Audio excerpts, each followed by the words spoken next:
Hoy vamos a hablar de La crítica de la razón pura, uno de los libros más importantes en la historia de la filosofía. Les voy a plantear el corazón del problema que intenta resolver Kant. Obviamente que van a quedar un montón de cosas afuera, pero yo creo que en media hora yo les puedo contar lo central del problema que viene a resolver Kant para que lo entiendan conceptualmente. Al mismo tiempo, también quiero ayudarlos a evitar caer en ciertas interpretaciones que a mí me parecen incorrectas. Es verdad que en un texto filosófico siempre hay lugar para distintas lecturas, pero yo creo que también hay límites, que hay algunas interpretaciones de la crítica de la razón pura que van muy claramente contra la letra del texto, contra lo que Kant intentó decir en esas páginas. Entonces este es un video inicial donde se explica de qué se trata este gran libro, uno de los libros más importantes de la tradición filosófica occidental, La crítica de la razón pura, publicado en 1781, la primera edición, en 1787, la segunda edición. Después voy a hacer otros videos con más detalles del argumento, de la estructura de la obra, cada uno de los capítulos, y finalmente una explicación de cómo la crítica de la razón pura se inserta en el conjunto de la obra kantiana, particularmente en relación a las otras dos críticas que escribe Kant, que son la crítica de la razón práctica y la crítica del juicio. Y también cómo se inserta esta obra en todo el contexto filosófico, cultural y político de la época. Para entender el problema filosófico que viene a resolver Kant, tenemos que hablar de una polémica, una controversia que había en la filosofía europea en el siglo XVIII cuando Kant escribe, entre dos corrientes de pensamiento. Una corriente de pensamiento la vamos a llamar racionalismo. Dentro del racionalismo de los racionalistas, las figuras más importantes de las que Kant habla y con las que polemiza son, sobre todo, René Descartes, Gottfried Leibniz, a quien cita muchísimo, y también seguramente Kant está pensando en Baruch Spinoza, aunque a Spinoza no lo cita explícitamente en la crítica de la razón pura. Finalmente también hay otra figura que es Christian Wolff, que no es un filósofo al que actualmente lo tengamos muy en cuenta, ni se lo considera un filósofo importante en la tradición, pero en la época de Kant, Wolff era muy importante, era un representante sobre todo de las posiciones racionalistas de Leibniz. De quien Kant más habla sobre todo es de Leibniz. Entonces, es una escuela de pensamiento, el racionalismo, que precisamente hace énfasis en el poder universal de la razón para crear conocimiento. Conocimientos de todo tipo, pero en particular conocimiento filosófico. Kant, sin embargo, no se refiere a ellos como racionalistas, sino que los llama dogmáticos. Ahora vamos a ver por qué. La otra escuela de pensamiento, dentro de la cual podemos ubicar sobre todo a autores de la tradición inglesa, a David Hume, a John Locke, a George Berkeley. Digo tradición inglesa, pero en realidad hay que decir tradición británica, porque Berkeley es irlandés y Hume es escocés. Pero estos autores comparten lo que podríamos llamar un enfoque empirista. Kant, una vez más, no los va a llamar empiristas, sino que los llama escépticos. Para él, ellos son los filósofos escépticos. Bueno, profundicemos un poquito más qué es lo que proponen cada una de estas dos corrientes. Los racionalistas toman como modelo, como su paradigma de cómo hay que razonar en filosofía, al razonamiento matemático, a la aritmética, a la geometría. Por ejemplo, si ustedes tienen que demostrar que la suma de los ángulos interiores de un triángulo da 180 grados, no van a necesitar tener experiencias, experimentar con triángulos. Este conocimiento no está basado en estudiar a los triángulos en un laboratorio o a salir a hacer un estudio de campo sobre los triángulos, a observar un número de casos.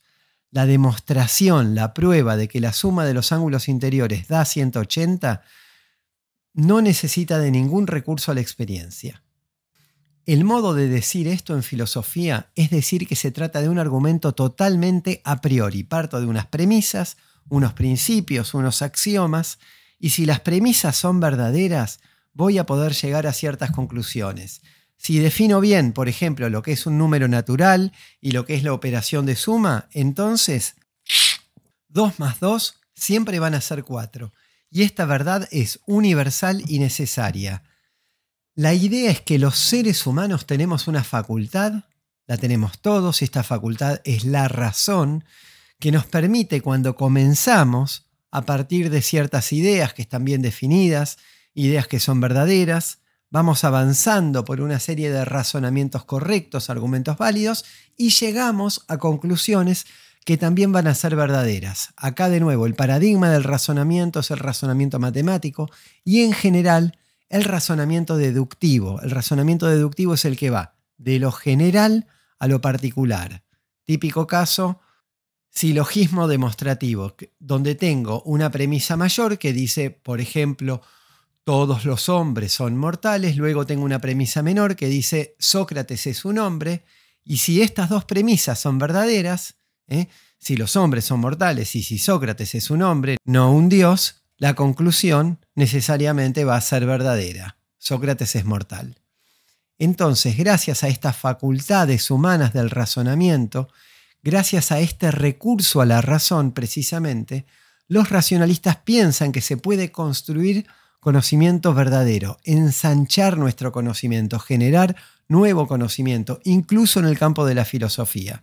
Cuando los racionalistas tratan de probar filosóficamente que el alma humana es simple, que el alma humana es inmortal, o por ejemplo que Dios existe, o que el universo no puede ser infinito, sino que tiene que tener un límite, que hay un fin del universo, o que el universo no está desde siempre, sino que hay un origen en el tiempo del cosmos, o que el ser humano es libre y por lo tanto es responsable por sus actos. Bueno, para cualquiera de estos argumentos filosóficos, el modelo de cómo se razona va a ser este. El punto de vista racionalista implica una epistemología, una teoría del conocimiento acerca de cómo se crea conocimiento válido, conocimiento universal y necesario, conocimiento necesariamente verdadero.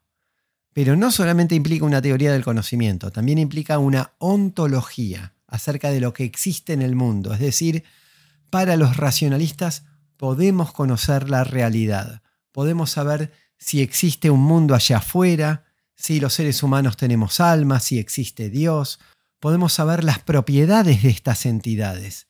Descartes, por ejemplo, dice que el universo está compuesto de una sustancia extensa, el mundo exterior, que se extiende en 3 dimensiones y que está rellenado de una sustancia extensa, y también dice que hay una sustancia pensante, el alma que piensa.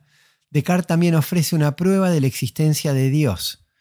Spinoza, en cambio, va a decir que hay una única sustancia, no 2 como en Descartes, sino solo una. Y Leibniz va a afirmar que el universo está compuesto por una infinidad de sustancias, una infinidad de unidades atómicas llamadas mónadas. Kant va a decir que todos estos racionalistas hacen filosofía con un estilo dogmático, es decir, a través de razonamientos metafísicos llegan a establecer estas doctrinas, estos dogmas quedan establecidos, quedan fijados por su filosofía. Kant es muy cuidadoso con el uso de los términos. Mi consejo es que cuando lean a Kant siempre rastreen el significado original de las palabras. Por ejemplo, dogma es una palabra griega que significa simplemente creencia, algo que se cree, que se afirma. Entonces es importante que para los racionalistas, los dogmáticos como los llama Kant, a través del razonamiento filosófico se puede llegar a unas opiniones ciertas, a unas doctrinas ciertas. La metafísica puede arrojar un resultado positivo, por eso son dogmáticos. Del otro lado del ring, en el otro rincón, tenemos a los empiristas. Y acá el modelo no es más la matemática. Los empiristas en general están bastante fascinados por todos los avances que había en la época en la ciencia, en las disciplinas científicas, sobre todo en la física y en la química, que se basan en la experiencia. En otros términos, estos conocimientos no son a priori. A priori significa independientes de la experiencia, como dijimos que lo son la matemática, la geometría, la aritmética. Los empiristas están más fascinados por la química, por la física, que se basan en datos de la realidad, que necesitan hacer experimentos, necesitan experiencias para establecer nuevos conocimientos. Y Kant a su vez está muy influido y muy impresionado por estos avances científicos, tal cual como lo estaban los empiristas. Kant específicamente cita al comienzo de la crítica de la razón pura a los científicos de su época, a Galileo, a Torricelli, a Stahl. Obviamente conoce también las investigaciones de Newton, Isaac Newton, el gran fundador de la física moderna. Entonces, el razonamiento acá no es el razonamiento deductivo, que es el preferido de los racionalistas, sino que es el razonamiento inductivo. Es aquel razonamiento en el cual uno puede observar repetidas veces un hecho de la naturaleza, por ejemplo, Galileo haciendo rodar ciertas bolas con un determinado peso por un plano inclinado para ver su aceleración, para ver su velocidad, y a partir de estas observaciones, que son observaciones de hechos particulares, Galileo puede generalizar y establecer leyes generales del movimiento, leyes de la aceleración, leyes del cambio de la velocidad. Entonces, la conclusión cuando analizamos estos avances en la ciencia es que ellos no serían posibles sin la observación cuidadosa de la realidad y sin la experimentación. Para los empiristas el conocimiento no es a priori, sino que los avances reales en el conocimiento son siempre a posteriori, porque el razonamiento deductivo solamente puede poner sobre la mesa lo que ya estaba contenido en las premisas. En el concepto de Sócrates, en la idea de Sócrates ya está incluido que se trata de un ser humano y por lo tanto que es mortal. El razonamiento deductivo solamente va desplegando lo que ya estaba implícito en las premisas, pero no crea nuevo conocimiento, no ensancha nuestro conocimiento, diría Kant. En cambio, los científicos de la época de Kant ya habían logrado avances reales, avances sustanciales del conocimiento. Pero esto solamente lo habían podido hacer observando la naturaleza. La teoría del conocimiento de los empiristas se basa en estas percepciones, se basa en la sensorialidad del ser humano que le permite captar lo que ocurre en el mundo. Observar y a partir de ello construir ciertas ideas, ciertas teorías generales acerca del mundo, acerca de la realidad. Esta teoría del conocimiento que hace pie en los sentidos humanos reconoce un antecedente en Aristóteles, aunque Aristóteles no es en sentido estricto un empirista, pero podemos mantener más o menos este paralelo.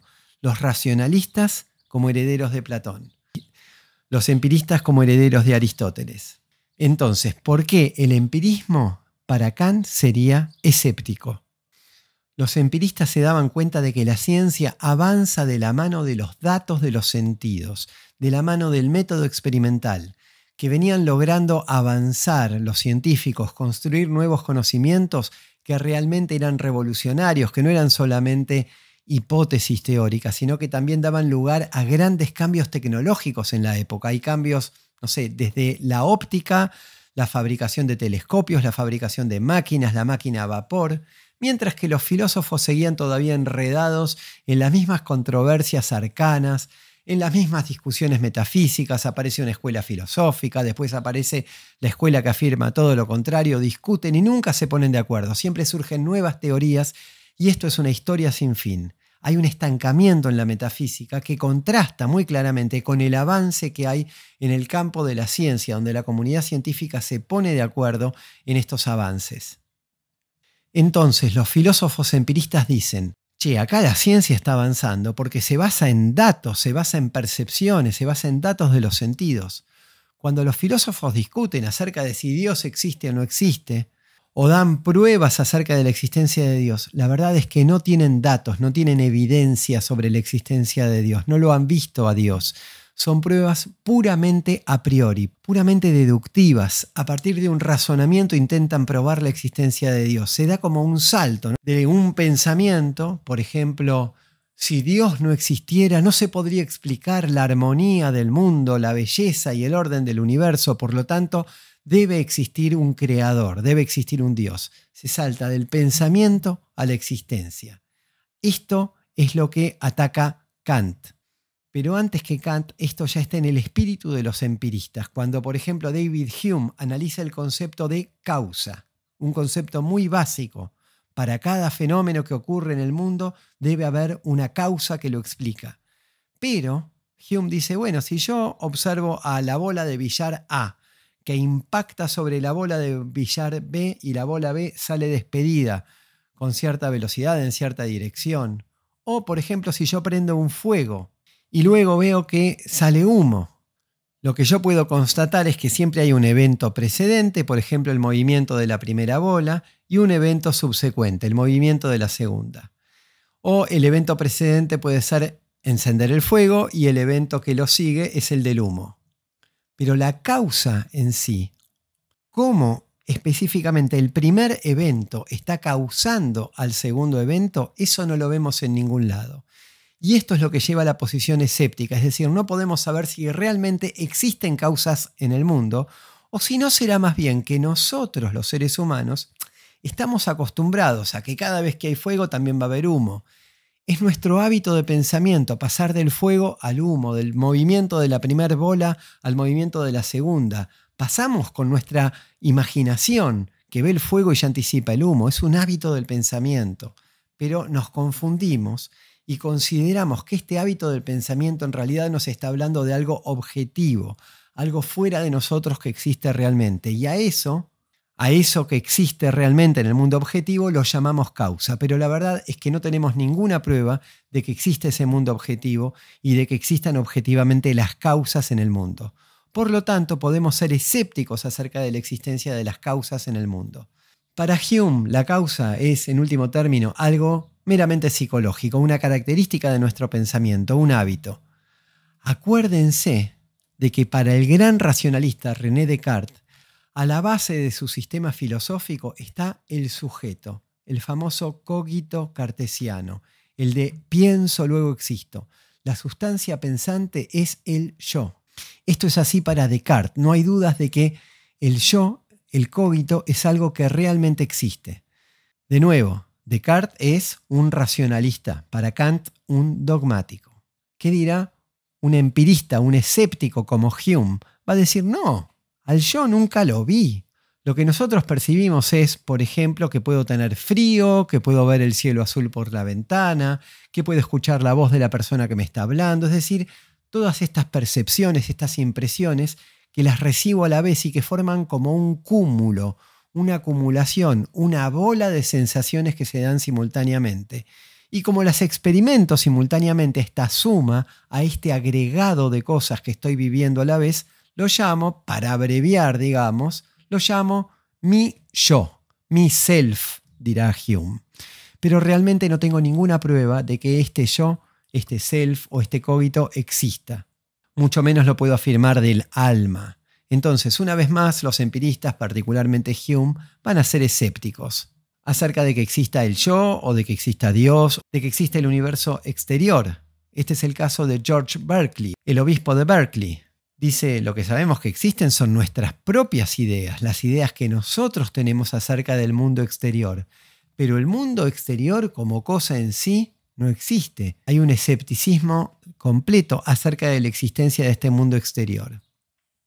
El argumento epistemológico es que el conocimiento solamente está basado en nuestras percepciones, en nuestra experiencia, pero esto se convierte, y Kant lo va a ver claramente, en los escépticos pasa de ser un argumento acerca de cómo funciona el conocimiento a ser también, claramente en el caso de Hume, pero más todavía en el caso de Berkeley, se convierte en un argumento ontológico. Porque si lo único que podemos afirmar que existe son nuestras propias ideas, nuestras propias percepciones, no podemos probar que las cosas existan de modo independiente a nosotros, que tengan una existencia propia y objetiva. Y esto vale para el yo, para Dios, para el mundo exterior, etc. Bueno, fue un largo rodeo, pero era importante plantear estas dos posiciones. Por un lado, el racionalismo dogmático, por el otro lado, el empirismo escéptico. Necesitamos entender cómo Kant se va a situar como un tercero que viene a saldar esta discordia entre los racionalistas dogmáticos por un lado y los empiristas escépticos por el otro. Esto es lo que viene a ser la crítica de la razón pura, entre otras cosas. Entonces, ¿cómo va a ser Kant para ser árbitro en esta pelea? Las dos posiciones, el racionalismo y el empirismo, tienen algo en común. Las dos pasan ilegítimamente del pensamiento a la existencia. Déjenme explicarles qué quiere decir esto. Pensemos en $100. El ejemplo es de Kant. Si yo les tengo que explicar a ustedes el concepto de lo que significa tener $100, o les explico cómo es el billete, cómo luce el billete de $100, o qué me puedo comprar con $100, el concepto de los $100 es el mismo concepto, sea que yo tengo los $100 en la billetera o que no los tengo. No puedo saltar de la idea del concepto de los $100 a saber si los tengo en la billetera. Nadie los va a convencer a ustedes de que tiene $100 simplemente explicándoles cómo es el billete de $100. Pero si yo necesito usar $100, ya no me alcanza con el concepto. Para saber que existen, tengo que tener el billete en mi bolsillo. Show me the money. Mostrame el resumen del home banking, aunque sea. Las pruebas de la existencia de Dios que nos dan los dogmáticos funcionan así. Saltan del pensamiento a la existencia. Por ejemplo, pienso en Dios y Dios es algo tan perfecto, tan poderoso, tan omnisciente y eterno que no puedo pensar que no exista, porque a algo tan perfecto no le puede faltar la propiedad de la existencia. Razonar así es como querer comprarme algo con el pensamiento de los $100. Es como ir a una tienda y pedir que me den una chaqueta nueva con la billetera vacía, es decir, sin ninguna evidencia empírica, solamente con el pensamiento de los $100. Los dogmáticos razonan sobre la existencia de Dios, la naturaleza del alma, el origen y los límites del universo, la libertad y la responsabilidad humanas así, razonan con razonamientos a priori y sacan conclusiones sobre lo que existe, conclusiones ontológicas. Pero los empiristas también lo hacen. Cuando los empiristas dicen no se puede saber si Dios existe, o si el alma es inmortal, o si el mundo exterior existe, terminan concluyendo como Hume, el alma no existe, las causas no existen, o incluso como Berkeley, el mundo exterior no existe. Hacen lo mismo, solamente que por la negativa, pasan del pensamiento a la existencia por la negativa. Y fíjense que las dos posiciones coinciden en el escepticismo. Es decir, en Descartes, después de que usó la duda metódica para asegurarse de tener únicamente en su cabeza conocimientos verdaderos, duda de todo, es escéptico, y así llega al cogito, al pienso luego existo, a la evidencia de su propia existencia. Pero ahí tiene un problema. Está en el solipsismo, está encerrado dentro de sí mismo. Él existe, pero ¿cómo hace para saber si el mundo exterior también existe y si lo puede conocer? Descartes, para salir de su envase, necesita de la ayuda de Dios. Es decir, va a tener que probar que Dios existe, va a tener que usar una prueba que se remonta a las tradiciones escolásticas medievales para demostrar a priori que Dios existe y que es bueno, y que entonces Dios no puede querer que uno se equivoque, y solamente así puede Descartes volver a creer en el mundo exterior.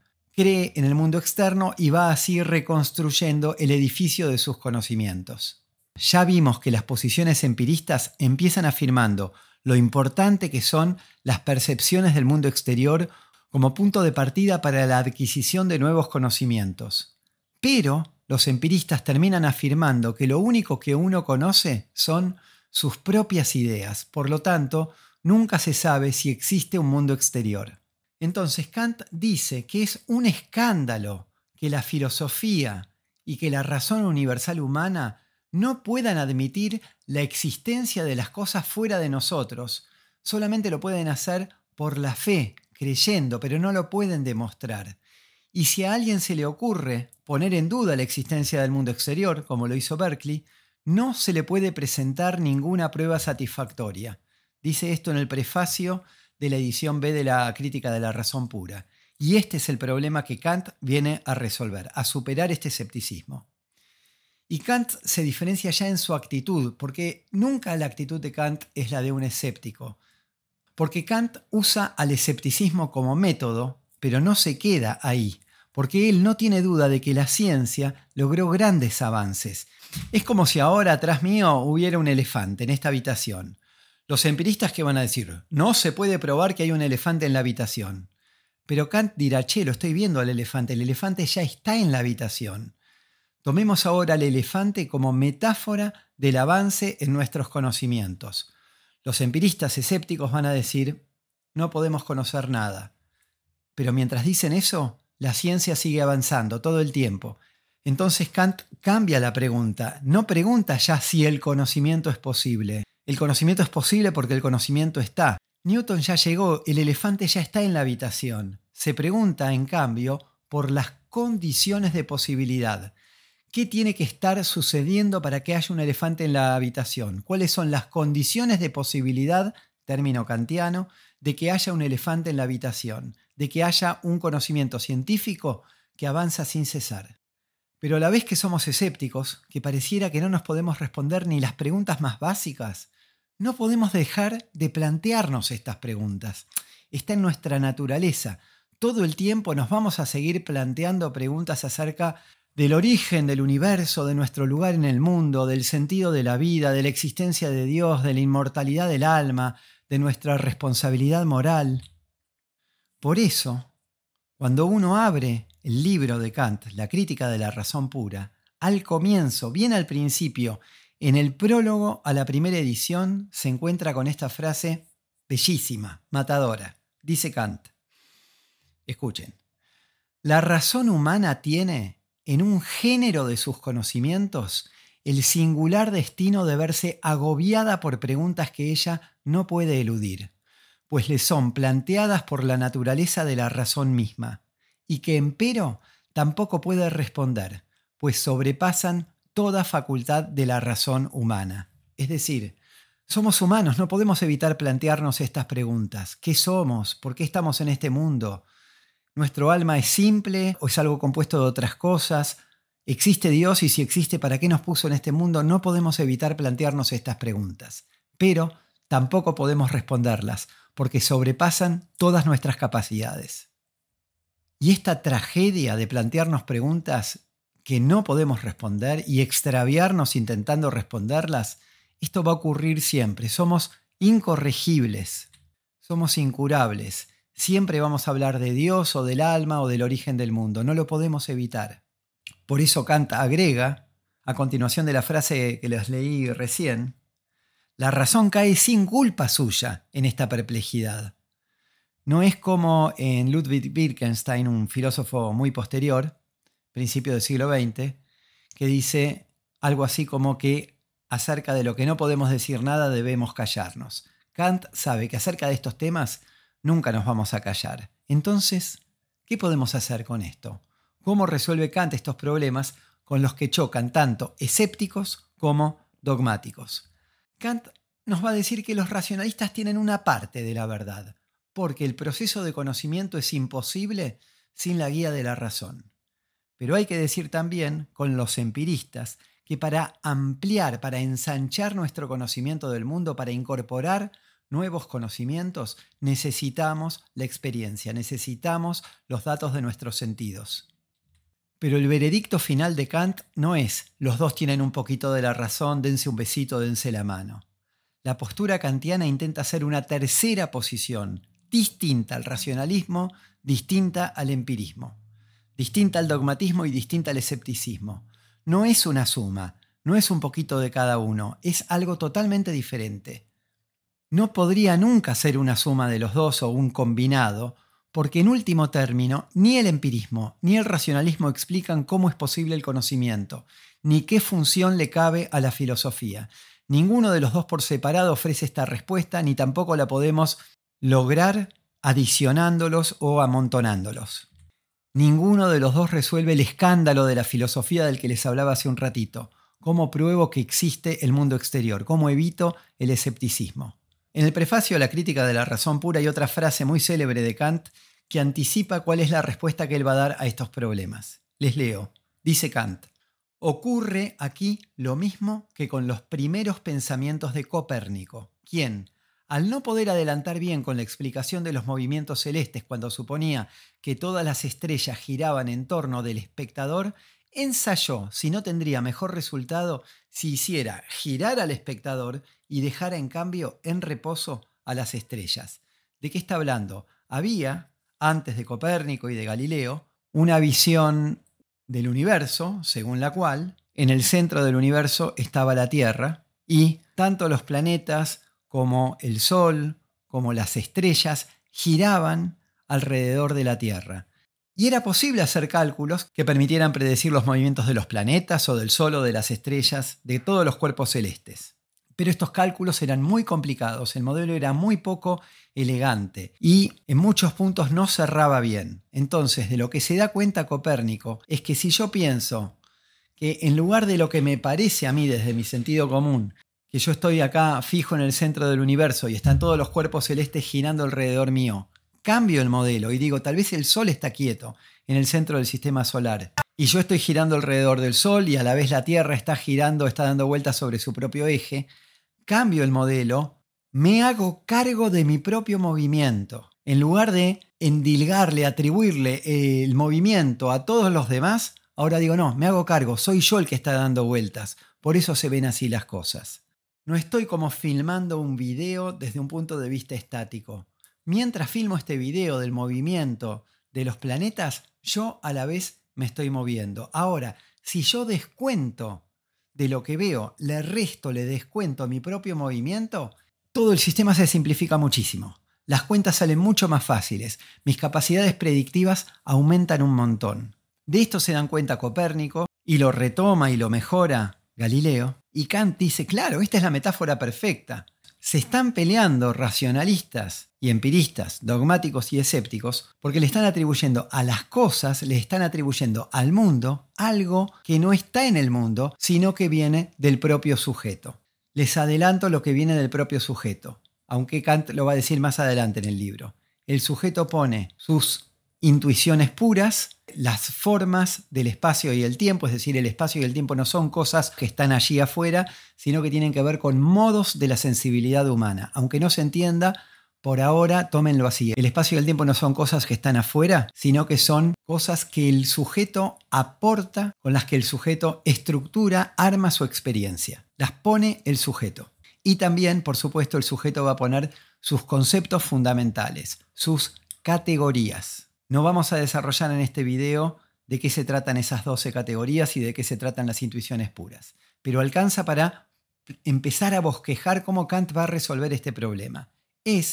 Me dijo un profesor en la facultad cuando yo tenía 19 años, es otra metáfora, es como si yo hubiera nacido con anteojos azules. Entonces me pasé toda la vida pensando que la gente era azul, que eran todos pitufos, que los árboles eran azules, que los autos eran todos azules, hasta que un día me doy cuenta que la realidad no es azul, que esto lo suma el sujeto, que es el sujeto el que tiene puestos los anteojos azules. De nuevo, es una comparación, es una metáfora, pero es lo que Kant hace en este giro copernicano.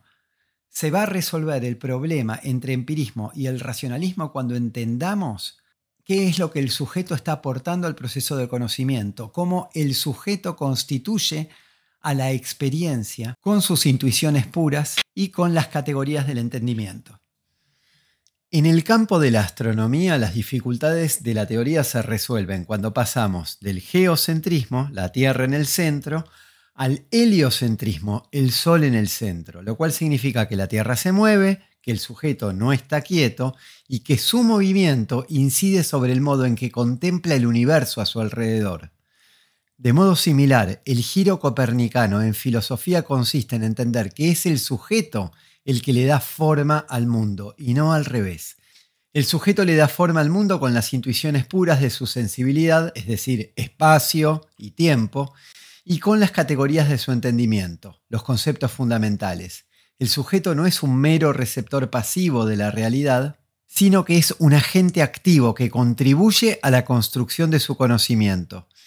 El mundo que conocemos no es una simple copia de la realidad tal como es en sí misma, sino que es una representación constituida por nuestras propias estructuras mentales. Esto nos va a permitir entender cómo se crea nuevo conocimiento, no por mera deducción a partir de las ideas de la razón, como piensan los dogmáticos, ni por acumulación de percepciones, como sugieren los empiristas, sino al utilizar las estructuras del sujeto para ordenar y legislar todo lo que nos es dado en nuestra sensibilidad. Otro modo de plantear el mismo problema, que Kant ya lo adelanta en la introducción a la crítica de la razón pura, es el famoso tema de los juicios sintéticos a priori. Lo voy a decir muy rápidamente. Los juicios deductivos de los que nos hablaban los racionalistas, ¿se acuerdan? Todos los hombres son mortales, Sócrates es hombre, Sócrates es mortal, no ofrecen ninguna dificultad, en el sentido de que si parten de premisas verdaderas, llegan a conclusiones verdaderas.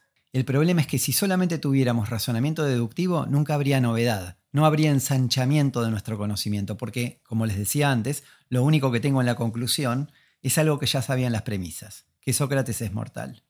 Si yo digo, estuve observando mamíferos y los patos tienen sangre caliente, los castores tienen sangre caliente, los hipopótamos tienen sangre caliente, y entonces generalizo a que todos los mamíferos tienen sangre calientes, ahí sí hay una novedad. No hay puramente análisis, no hay puramente deducción, como en el caso del silogismo anterior, que era deductivo, sino que aquí hay un conocimiento nuevo, hay algo que no sabía, hay una novedad. Ahora aprendí que los mamíferos tienen sangre caliente. Esto no estaba incluido al principio en mi concepto de mamífero. Todavía no sabía que los mamíferos tenían sangre caliente, pero a partir de muchas observaciones, de reunir, de sintetizar este conocimiento, llegué a esta conclusión que ensancha mi conocimiento. Los racionalistas toman como modelo de avance en la filosofía el razonamiento deductivo, que siempre es a priori.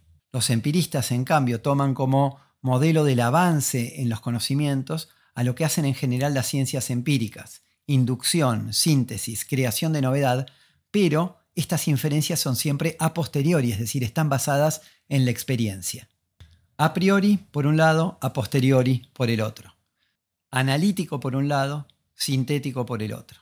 Con una verdad cierta por un lado, pero sin novedad, sin ensanchamiento del conocimiento por un lado, versus con novedad, con ensanchamiento del conocimiento, pero sin certezas por el otro, porque nunca sé si no encontraré una excepción como algún tipo de mamífero que no tenga sangre caliente. Esto no es imposible.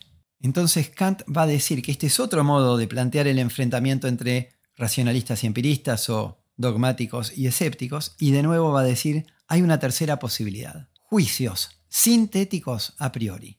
Cuando yo digo, por ejemplo, que la suma de los ángulos interiores de un triángulo da 180, esto se hizo con un razonamiento que es deductivo, que es a priori, que no necesita de la experiencia, pero que crea novedad, crea una nueva síntesis. Porque en el concepto de triángulo no estaba incluida, no es necesario para definir lo que es un triángulo, que la suma de los ángulos de 180. Esta es una prueba que yo construyo, pero la construyo y creo novedad por medios puramente a priori, sin recurso a la experiencia. Incluso si digo 7 más 5 igual a 12, en el concepto de 7 no está el 12, en el concepto de 5 no está el 12, pero puedo hacer una síntesis a priori entre los dos y llegar al concepto de 12. Cuando los filósofos tratan de probar que el alma es inmortal o que Dios existe, también intentan en cierto punto hacer una síntesis a priori, pero fallida. Y después tenemos otro caso interesante de síntesis a priori, que Kant va a decir que sí, es correcto, y es, por ejemplo, cuando digo, todo fenómeno que ocurre en el mundo tiene su causa. Esto lo puedo saber a priori, y sin embargo, no está en el concepto mismo de un fenómeno que ocurre en el mundo que deba tener una causa, pero es una síntesis que puedo realizar a priori. Vamos a ver cómo son posibles estas síntesis a priori. No voy a resolver el problema ahora. Sí lo quiero dejar planteado.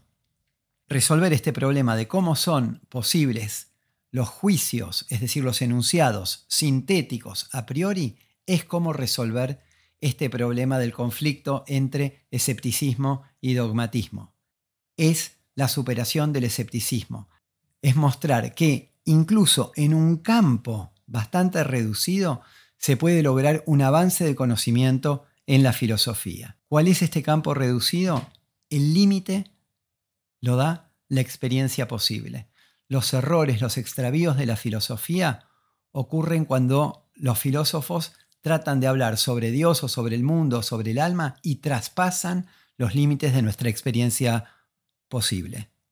Para entender esto también vamos a tener que esperar un poquito más, porque esto es lo que Kant intenta probar en la crítica de la razón pura. Lo va a hacer primero explicándonos cuáles son las facultades que participan en el proceso de conocimiento, cómo interviene, qué función tiene cada una, y ahí va a hablar de la sensibilidad, lo cual incluye las intuiciones puras del espacio y el tiempo, y también los datos de los sentidos, en la materia de los sentidos, dice él.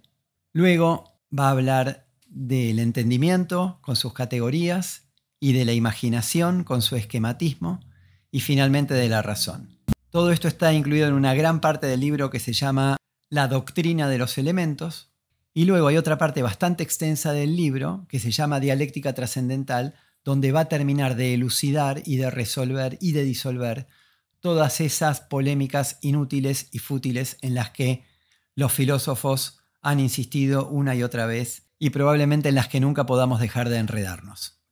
Así Kant supera a los dogmáticos mostrando que sus eternos enredos metafísicos ocurren porque intentan ir más allá de los límites de la experiencia, saltan del pensamiento a la existencia. La filosofía kantiana, al mostrar claramente que solo se puede construir conocimiento dentro de los límites de la experiencia posible, y en este sentido alineada con los empiristas, pone fin a los extravíos de la metafísica. De hecho, Kant dice que fue David Hume, el filósofo empirista, quien lo despertó de sus propios sueños dogmáticos. Pero Kant también termina con el escepticismo de los empiristas gracias a su giro copernicano que permite mostrar cómo sí se puede construir nuevo conocimiento. Un conocimiento objetivo, universal y válido, pero siempre dentro de los límites de la experiencia posible. Es decir, en otros términos, que sí son posibles los juicios sintéticos a priori.